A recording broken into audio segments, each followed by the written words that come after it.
السلام عليكم ورحمة الله.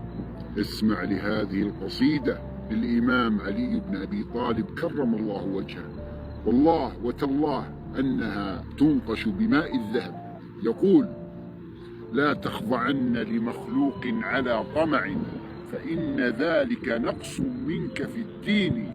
لن يقدر العبد أن يعطيك خردلة إلا بأمر الذي سواك من طين.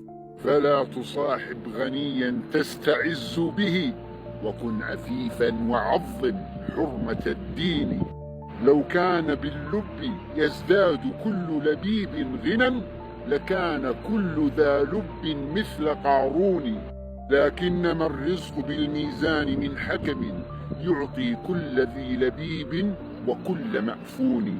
واسترزق الله مما في خزائنه، فإن رزقك بين الكاف والنون.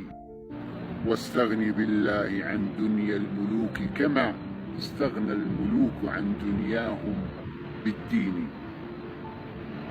السلام عليكم ورحمة الله. صلوا على الحبيب المصطفى.